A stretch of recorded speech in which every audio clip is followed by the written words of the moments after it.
So the event started with a couple of minutes of cocktails. So we got to meet some people and from different batches as well as lower batches, but no one from my batch. Anyway, check out.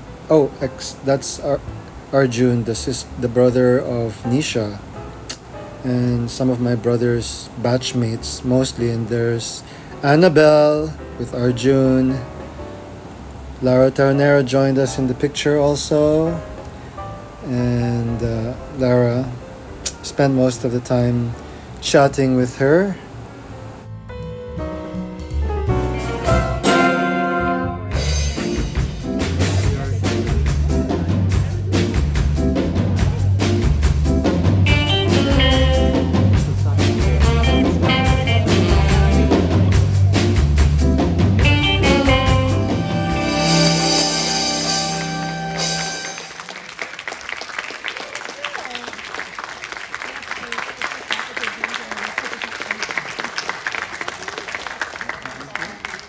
I hope this is familiar during the time that we were young once.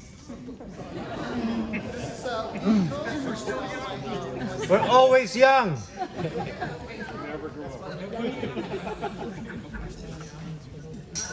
Called the Thursday Bearcat Hangout. And this is going to be in Encanto Taps. It's going to be in Borgo Circle.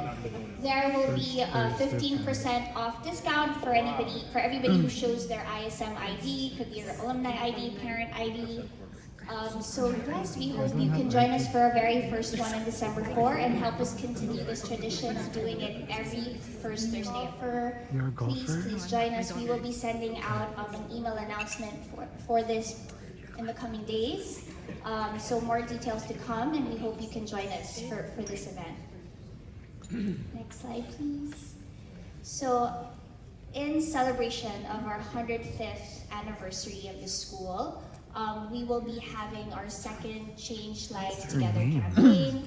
We will also be sharing more information on this through the alumni inbox, and I will be happy to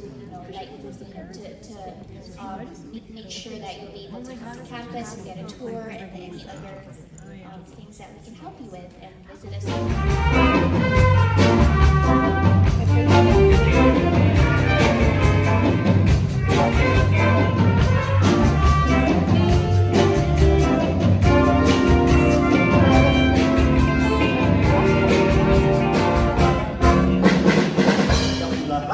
And Mabuhay, welcome to our event here at ISM.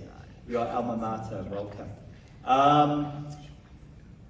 These events are for you, our alums, and so the more that we spread the word, the more that we share the love of the Indians and the Bearcats, the better that we can make these events. This was one of the KPIs for Anna when I took over as superintendent. I said we've left our alums to fend for themselves way too long. There was great vertical Bakada spirit, but there wasn't much across the different batches and reconnecting with the campus here in ISM. We had a beautiful campus here for the last 20 odd years. These events don't happen on their own, and I want to please acknowledge the work of Anna's office and Ika and the others. So can we put our hands together?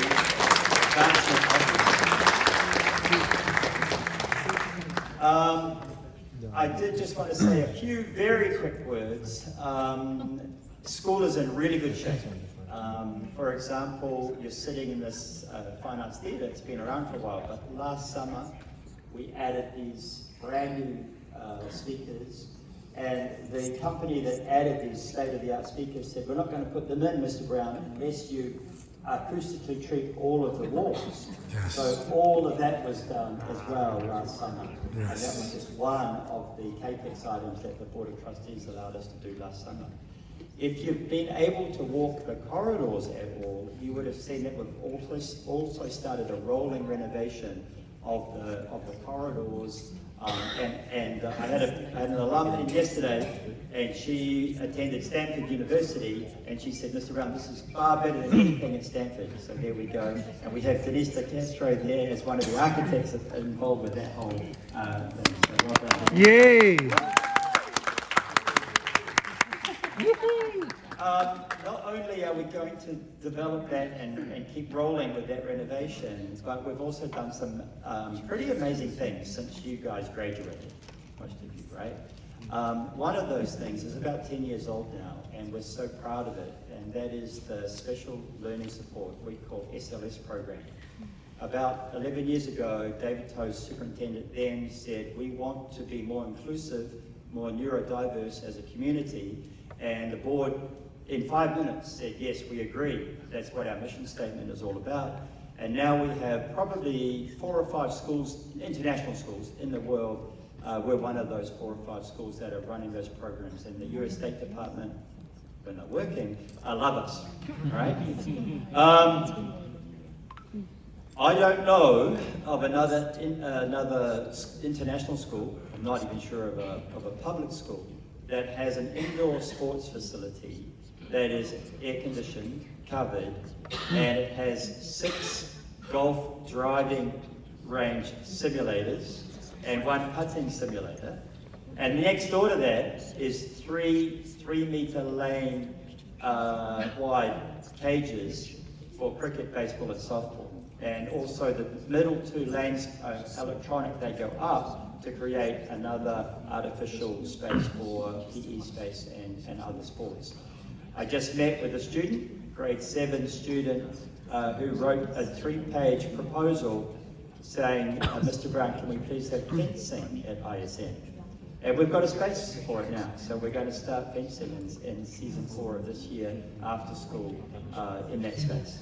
So we have an indoor sports facility, and we are still working through some of the arrangements about how we can access that for an ISM community member, right? But at the moment, it's certainly been used by students, PE classes, and so forth. Probably one of the other big components that we've changed is a couple of years ago, we decided to start Filipino language and culture as a taught class, taught program integrated into the class in preschool 3 and 4 and kinder. That rolled into this year grades 1 and 2. We've just advertised for a new teacher to start in grade 3-4. So we'll have Filipino language and culture being integrated into the program all the way through elementary school. We'll then start rolling it out into middle school. We, of course, already have it in high school.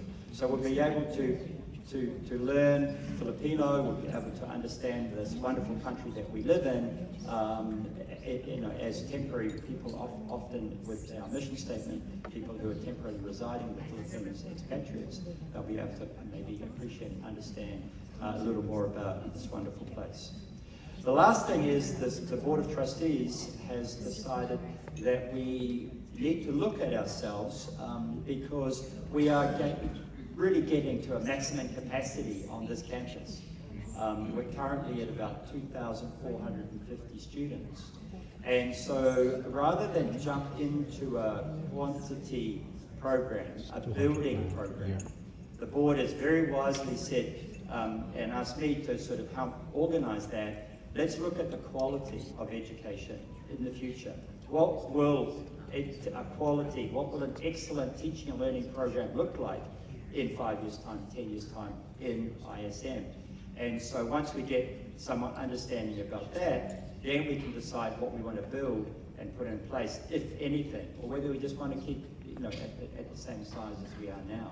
So we're calling that the Futures Committee, and we have 15 people. We're working with an external consultant, and there are board members, admin, faculty members, students on that committee. And so it's pretty interesting, and I think it's a cutting-edge work for a school to have an inclusive committee that is sort of trying to look at the future. I'm a sailor. I love the water. I love going to Boracay and relaxing, right? So I call it educational navel gazing while you're at the beach, right? But the idea is, let's take a moment to breathe and think about what ISM could look like in the future. So that's me. We're going to do three other things while we're here, and then we're going to go outside and eat and drink. The first thing is we're going to watch the latest video that we've just created about the Philippine Scholar Program. And you probably would have seen, because it's been such a huge success, we're trying to really push out more on social media about the school and about our Philippine Scholar Program. So we're going to watch that video. Then I'm going to ask you all to come up here and take a picture, right, so that we have got a record of this event. And then I'm going to propose a toast. That's why we've got the drinks and the theatre. All right, so the video, please. What's my racket? I work for an Australian prop tech company. Great. Lara Tajonera. Oh, that's what I do. And you? What are you doing? Me? I'm still teaching. Great. In IAS, right? Yes. No. No. But you used to? You used to? No. UP. I used to teach in Ateneo. What do Now you I'm teach in teaching UP? Art appreciation, art studies. Wow, that's cool. I also teach music at CU. That's for great. grad school. Guys, you should go to CU for grad school. And I teach choir And she teaches choir. Wow. In UP. in NU. You're like teaching everywhere now. I'm a What's up? part-time merchant.